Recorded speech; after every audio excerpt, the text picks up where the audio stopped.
The easy but not simple answer is become a machine. And that's how I ended up losing 80% of my invested money with that particular stock. You would normally see smokers give weird examples or excuses as to why they are smoking. Hey everyone, how's it going? Hope everyone's doing fine. So today I'll be touching upon something that is known as cognitive resonance bias, and this is something that can to a large extent affect your investment decision, and this comes from the domain of psychology. Now, psychology plays a good amount of role when it comes to finance, and in fact there is a separate category of finance that deals with this combination of psychology and finance, which is known as behavioral finance. So let's start with an example. Say you decided to purchase the shares of a company Orange with the intention that the share price of that company would go up because you did all the research and analysis from your side. You did the economic analysis, the industry analysis, and the company analysis, and you came to the conclusion that this is the company to bet your money on. A week after your purchase, the prices go up by around 2% and you gain more faith in your purchasing decision. But then a week after that, the prices start falling. News come out that there is some issue with the senior management of the company and the prices keep falling, and that downward trend continues for the upcoming weeks. Now you at this point think that, okay, I did all the analysis from my side, I did all the research, I'm pretty much confident that this is just a temporary phase and the share price would bounce back. So you think that, okay, now since the price has fallen, let me go ahead and purchase few more shares of the same company, and you invest more money in the same. And then after a few weeks, issues keep cropping up with the company and the price drops by around 80% from the point when you bought it, and ultimately you end up losing 80% of your invested money. Now this is exactly what happened with me a few years back with a particular company and with few more people in my circle that I know. Now the thing to wonder here is, when signals started coming up as to where the company was headed, why didn't I sell off all my shares and got back all my money? Why did I keep investing even more in the same company, irrespective of the fact that signals were coming that the company was not doing okay? The simple answer to this is, I didn't want to accept that I was wrong with my analysis. And this is exactly what cognitive resonance is. Cognitive resonance refers to a condition of stress which happens when there is a conflict between your belief and your behavior. Now, how does this normally happen? Say you have an existing set of belief, and based on that, you have taken a particular decision. And then down the line, you gather any new piece of information from any source, be it the internet or from people around you. And based on that information, logically, you are supposed to take an action that contradicts with the original decision that you took. So this is creating a conflict between the belief which you had and the new set of information that you're gathering. And this conflict, it creates a mental stress within you. And this particular stress that you are in is known as cognitive resonance. And normally what you do to avoid this kind of stress is you want to justify the original decision.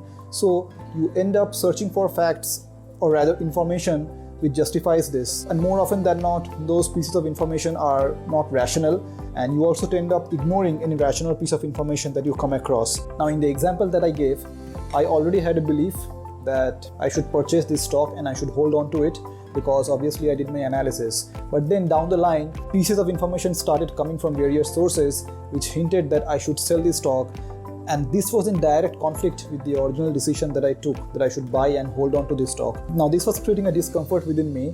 Now this is not a discomfort that you would physically feel or it would really bother you. It's kind of subdued, but it is there inside you. And to get rid of this discomfort, what I ended up doing, even when the prices were falling, I found out excuse that, okay, the price has fallen, let me buy more. But then that was clearly not a logical decision. If I had to look at that scenario from a third perspective, wherein I was not at all involved in that stock, I would never have purchased that stock. So that was a wrong decision, and I ignored all the rational information that I should sell that stock immediately. Now this is dangerous because you end up taking a lot of bad decisions in order to justify the original decision that you took, and that's how I ended up losing 80% of my invested money with that particular stock. Now cognitive resonance is not applicable in the field of finance only, obviously. This is from the field of psychology.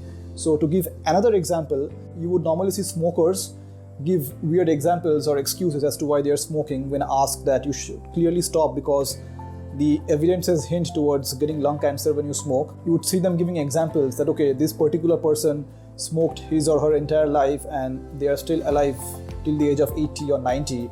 Now this does not make any sense at all, because if you look at the statistics of the number of people who are alive at the age of 90, a minuscule amount of that would be people who were smokers. So if you want to look at these statistics and if you want to analyze this situation logically, it clearly does not make any sense. Or they would even say that, okay, this is, if I have to die from lung cancer, that's my destiny, that's how I would die, irrespective of whether I smoke or not. This again does not make any sense. So this is another example. You want to justify your act of smoking, and whenever evidences are coming up which is saying that clearly this is something bad for you and you should immediately stop, it's creating a conflict within you and you don't want to stop it. Now obviously there is the matter of addiction as well with smoking, but this is also something that plays a huge role because a majority of it is psychological as well. So how do you avoid cognitive resonance, at least in the field of investing?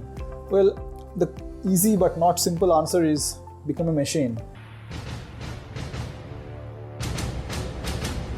When it comes to investing, you have to be as less emotional as possible with whatever investments you have made, and you have to learn to approach it with absolute logic. If you have made a wrong decision, accept it, acknowledge it, and take an immediate corrective action.